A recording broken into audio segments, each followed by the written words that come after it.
ನೋಡಿ, ಲಕ್ಷ್ಮೀ ದೇವಿಯ ಆವಾಹನೆಯನ್ನು ಮಾಡ್ಕೊಳ್ತೇವೆ ನಾವು. ಲಕ್ಷ್ಮೀ ದೇವಿಯನ್ನು ಆವಾಹನೆ ಮಾಡಿಕೊಂಡು ದುಡ್ಡನ್ನು ದುಡಿಯೋದೇನಕ್ಕೆ? ದುಡ್ಡನ್ನು ದುಡಿಯೋದು ಪ್ರಪಂಚದಲ್ಲಿ ಚೆನ್ನಾಗಿರೋದಕ್ಕೆ. ಪ್ರಪಂಚದ ನಿರ್ಮಾಣ ಯಾವಾಗತ್ತೆ? ಜಗತ್ತಿನ ನಿರ್ಮಾಣ ಯಾವಾಗತ್ತೆ? ಯಾಕಂದರೆ ನಮ್ಮ ವ್ಯವಹಾರ ಜಗತ್ತಿನಲ್ಲಿ ಇರೋದ್ರಿಂದ ಅದು ಜಾಗೃತಲ್ಲಿ ಮಾತ್ರ ಆಗುತ್ತೆ.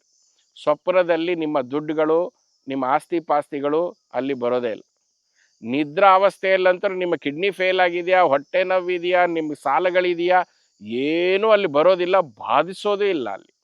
ಸೊ ಹೀಗಾಗಿ ನಮ್ಮ ಎಲ್ಲ ಎಫರ್ಟನ್ನು ಕ್ಷಣ ಹೊತ್ತು ಇರುವಂಥದ್ದು ಒಂದು ನಿಮ್ಮ ಕಾಮನ್ ಬೆಳಗ್ಗೆ ಆಯಿತು, ರಾತ್ರಿ ಆಯಿತು, ರಾತ್ರಿ ಆಗಿದ್ದಕ್ಕೆ ಮಲಗ್ತೀವಿ ಅನ್ನುವಂತಹ ಈ ಟೈಮ್ ಕ್ಲಾಕ್ ಬದುಕಿಗೆ ನಿಮ್ಮ ಪ್ರಕಾರ ಈ ಒಂದು ಪ್ರಪಂಚ ಇರೋದೇ ನೀವು ಮಲಗೋವರೆಗೂ ಅಂತ. ನೀವು ಮಲಗಿದ ತಕ್ಷಣನೇ ಈ ಪ್ರಪಂಚ ಇರೋದೇ ಇಲ್ಲ. ಪ್ರಪಂಚನೂ ಇರೋದಿಲ್ಲ, ನಿಮ್ಮ EMI ಪ್ರಾಬ್ಲಮ್ಮು ಇರೋದಿಲ್ಲ, ನಿಮ್ಮ ಹೊಟ್ಟೆ ನೋವು ಇರೋದಿಲ್ಲ.